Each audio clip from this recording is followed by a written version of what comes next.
I'm excited to share this with you guys. Like literally, like I've been waiting all day.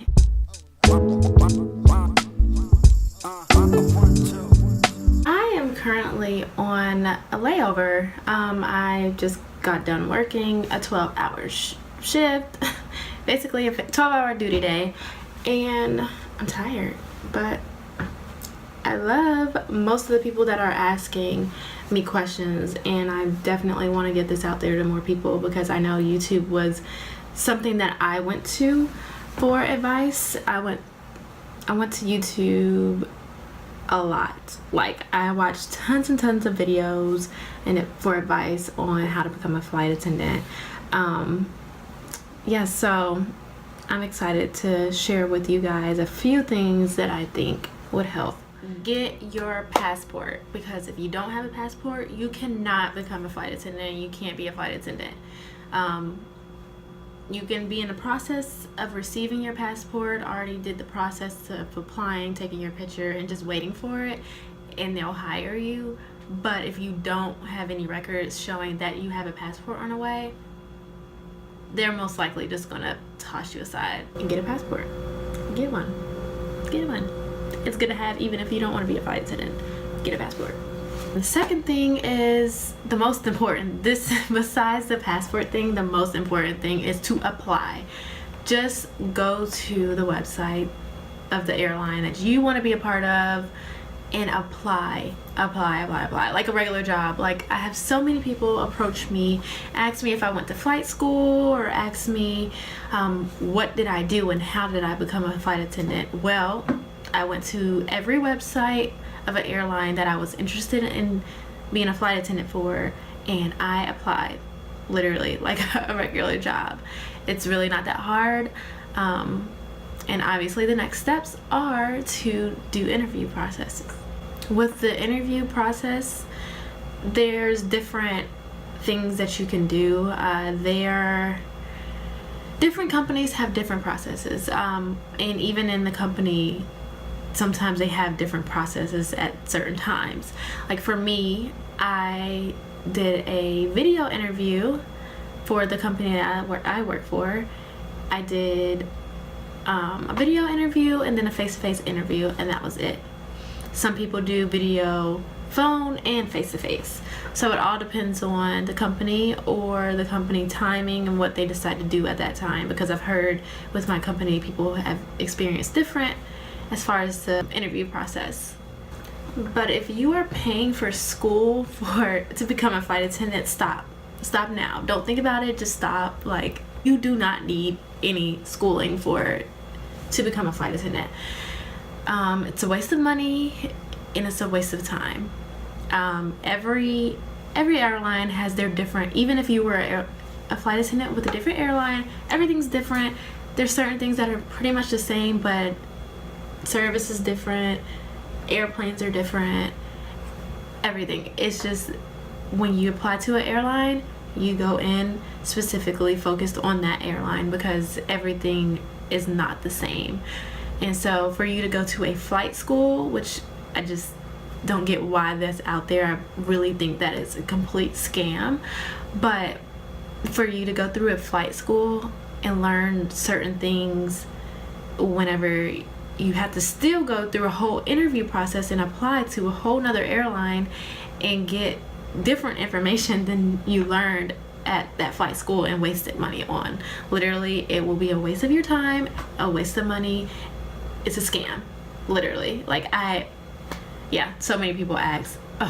So another big thing is to save your money before you apply, before you go off the training. Pay your bills that need to be paid, because you're going to be away. You're really not going to have a job for about a month, sometimes 2 months, depending on how long your training is. And you want to make sure you're not behind on things. You want to make sure when you get out of training and you do become a flight attendant that you have money to live off of, because you have to work before you make money. And if you're not working yet, you don't have money, obviously.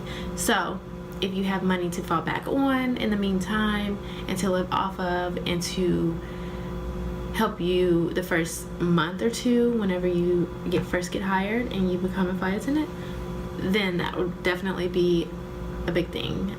Now, the next thing I want to talk about is patience. That is definitely a huge thing that you need, is patience. Like, for me, things happen kind of fast.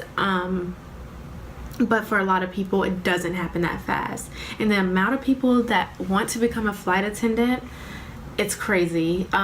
There's a saying that you have more chances of getting into Yale than you do becoming a flight attendant. That was a quote and a saying that was said to my class when I was in training.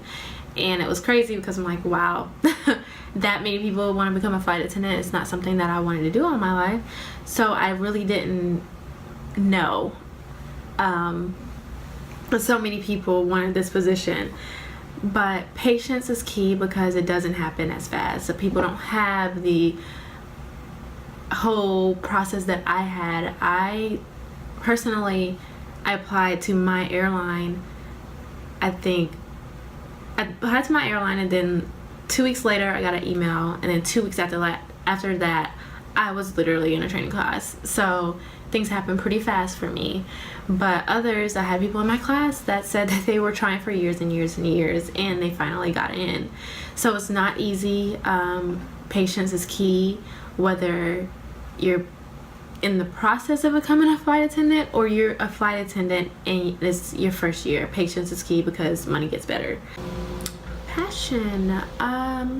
Passion. You really need a lot of passion. Because if you just want it for like the free flights or whatever, there's certain things that you're just not going to want to deal with. And being a flight attendant is not pretty all the time. There's great benefits, but there's also things that, like any other job, things that are cons in the job. Like, there's pros and cons to every job. And if you don't have a true passion and this is not what you really want to do, like, I'm not going to say for the rest of your life, because I know people who did it for a while and they're doing something else with their life. But if this not something you really, really want to do, then I suggest this just is not the job for you, because things get hard. Money is not the best at the beginning, and you really have to have a passion, because if you don't have a passion, then you're not going to want to stick around to see what changes are going to happen, whether changes into becoming a flight attendant or changes within the company once you're a flight attendant. Okay, so passport, apply, savings, patience, video interview, face-to-face interview, training, and you're a flight attendant. Well, we wish it was that easy, but we all know if you've been in the process of trying to become a flight attendant, that is really not that easy. But patience, guys. I really think this. I was talking to my crew earlier today, and I was telling them about sharing with you guys what I think great advice would be, and that was their number one thing: patience.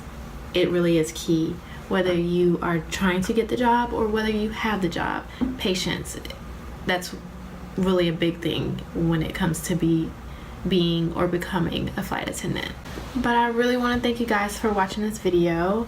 I want you to like, comment, subscribe. Make sure you subscribe, but please let me know what you guys want me to do, like other videos, if there's anything you're interested in knowing or interested in seeing. Just comment. But yes, make sure you hit that subscribe button though. I love you guys.